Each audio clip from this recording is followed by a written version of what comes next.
Hello, everyone. Let me know if you can hear me and if you are joining us live. Just wait a minute or so.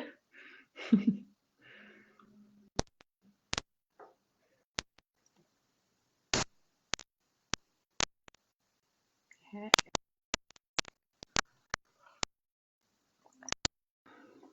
Awesome. I'm so excited about this week. We're going to be doing from Monday to Friday. I'm going to be doing a live session each week.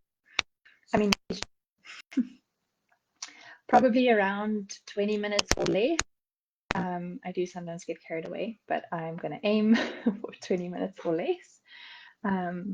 And yeah, so each day we'll talk about a perspective shift and then an action step that you can take from that perspective shift. So just as a reminder what we're talking about this week. So it's a 5-day challenge on managing stress and emotions, and we called it 5 days to feeling better. So by the end of this week, the goal is that you will be feeling more energized and calmer, and just have a different perspective on stress and emotional management in general. So that's the goal for this week. Um, and yeah, I think let's create a great environment for this. Let's support each other. Let's engage.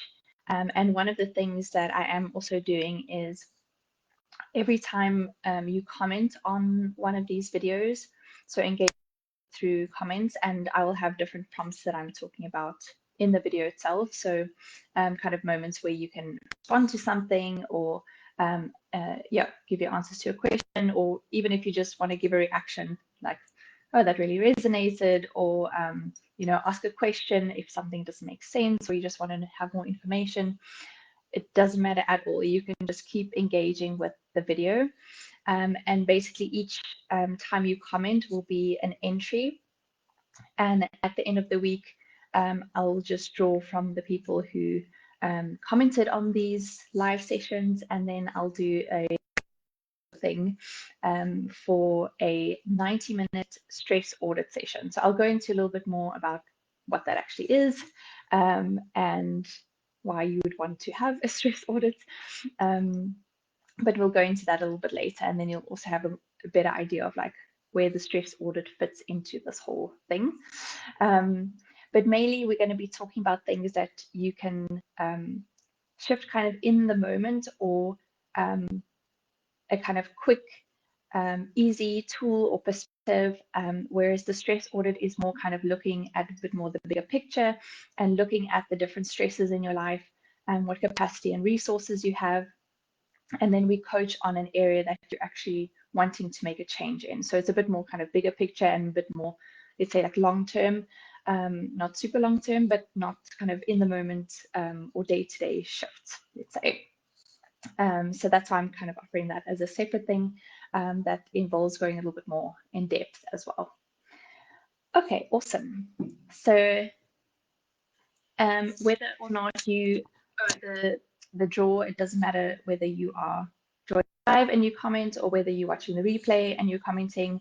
It doesn't matter. You can do it way after the video. It doesn't matter where you do it. It's just to be engaging with this and starting a conversation about it, having discussions around it, really feel like we are doing this together, and supporting each other. And it's nice to hear other perspectives and stories as well. So any of those are also welcome. Okay, awesome. So we're going to get started with today's. And before I go into the perspective shift that we're looking at today, I'm curious to know from you, in the comments, where do you go in terms of, maybe that's a space or a behavior or an activity? What do you do normally to feel better? Or if you think about how you normally go to reduce stress, or to when you have like a particularly strong emotion, what do you go and do? Any kind of behavior or activity, or maybe it's even a person that you go to. But what do you normally do when you're trying to feel better? I'd like to know from you guys what your sort of habitual behaviors are, or sort of your go-to things, let's say. So it can be one thing, it can be five things, it can be if you really want to type out more than that, you're welcome to. But it doesn't have to be a whole long list, but just like the main things that you do when you're trying to feel better. Okay, so you can post those in the comments at any point. So the mind shift, the shift that we're doing, the perspective shift that we're doing today is one from taking the idea of stress and strong emotions as being harmful or something that we're like, oh no, that's bad, I need to avoid that, to something that can be an asset, something that is in you to change, and that is growing new skills and new abilities. So seeing it more, going from seeing it as harmful to seeing it as an asset. So in some sense, when we do our sort of natural behaviors, what we're often doing is trying to, if you use the analogy of a picture in a frame, right? We're trying to change that picture to a better one, and that's a totally valid way to handle stress or strong emotions, right? And in this case, it's particularly strong emotions that we perceive as kind of a negative emotion or something that we don't want, right? So we're often trying to change the picture, and that is totally valid. And I don't want this to be like, we're not ever trying to change our actual stresses or anything like that, or we're just putting like this, rosy, what do you call that? Oh, hey, Tash. I see your list. It's not showing that you're viewing. Sorry. Okay. Glad to see you. Okay. Things you do to stress less: read, power nap, spend time with my partner, go for a walk, and watch TV. Awesome. Very cool.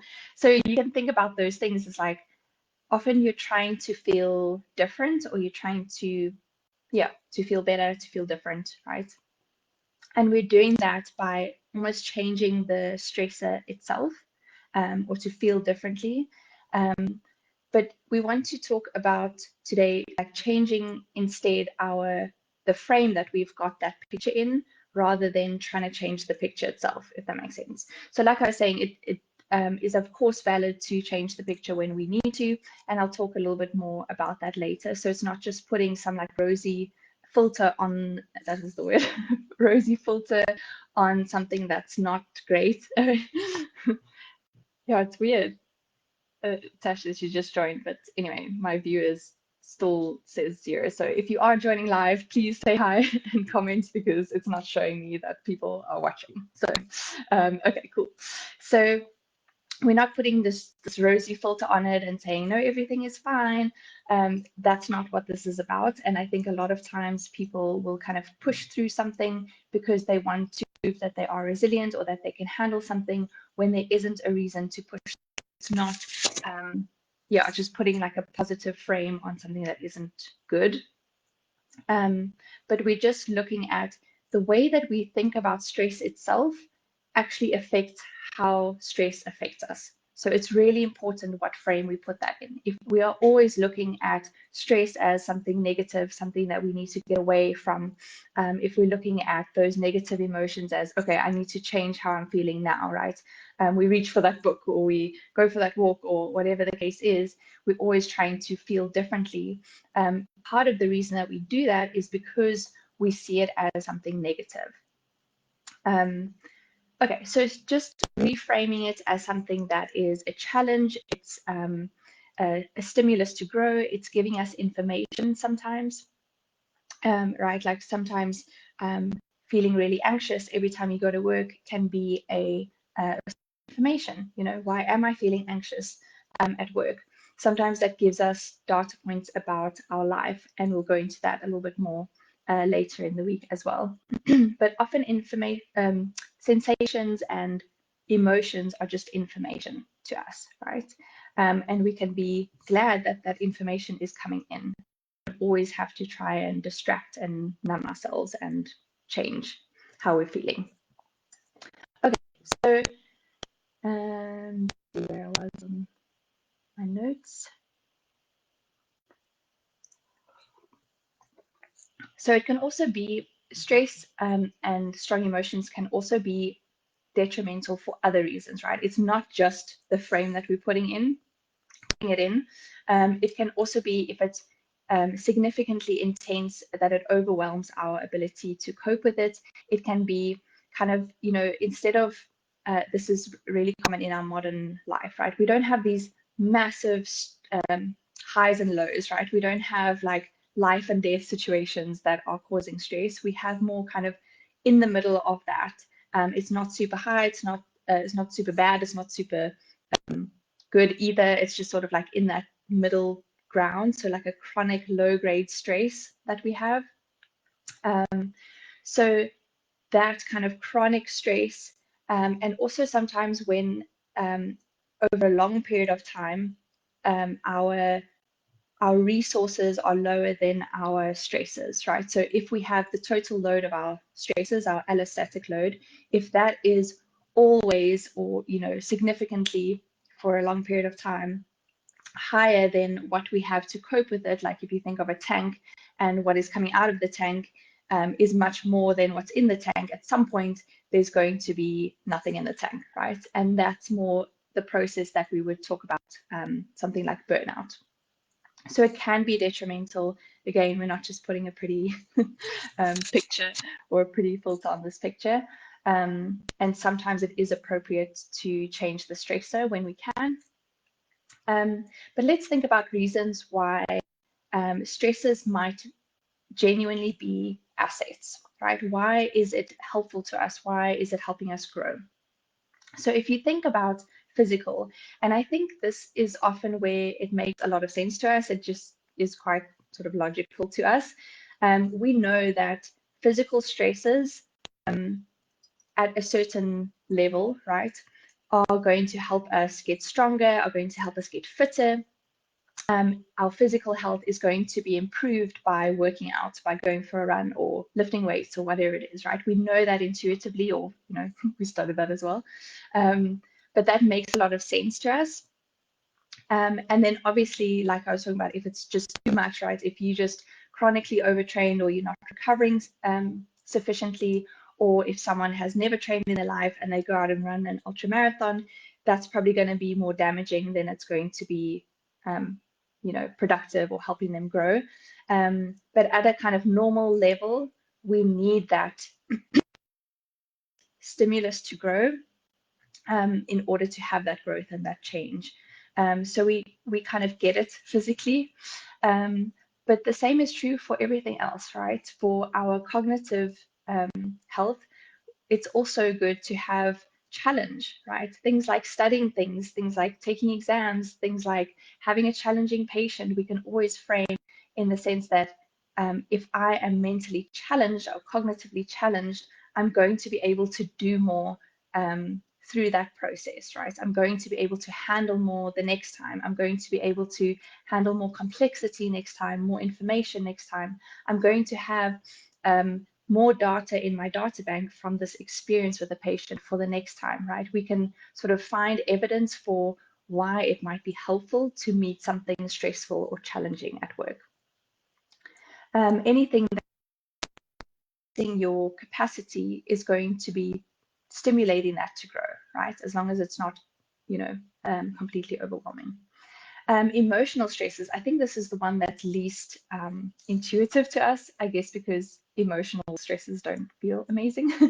But it's the same thing, right? In all these things, you can almost think about it as like you're building a portfolio for yourself for when you've come up against something stressful or challenging and you've been able to handle it. And you come up against the next thing and you handle it, right? You're building that sort of evidence for yourself.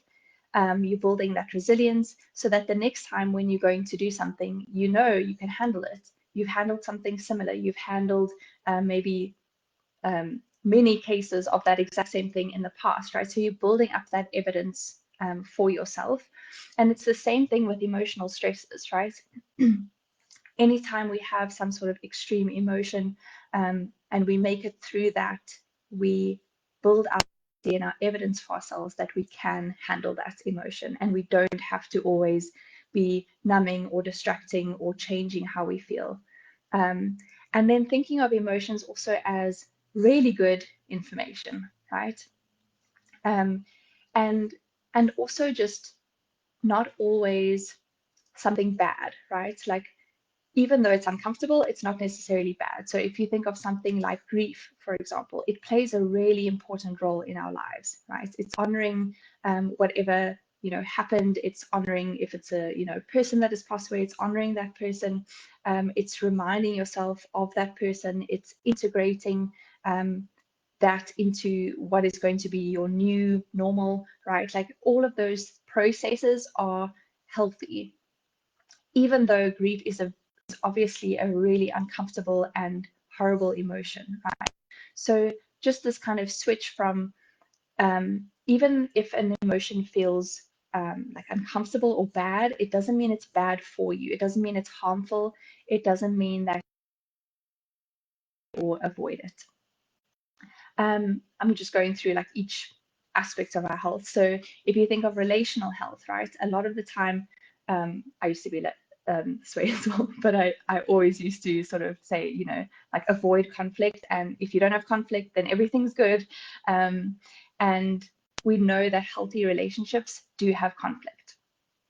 And it matters how we resolve that conflict, how we treat our partners through that conflict, how we do that kind of emotional repairing after conflict, and how we connect with each other. And that helps us go into a future conflict also with more resources and with better connection with our partner, right? So we're not trying to avoid conflict, avoid anything negative happening in our relationship. We're just trying to use that stressor to then challenge and grow the relationship, actually make it healthier than it was before. Tash, you have any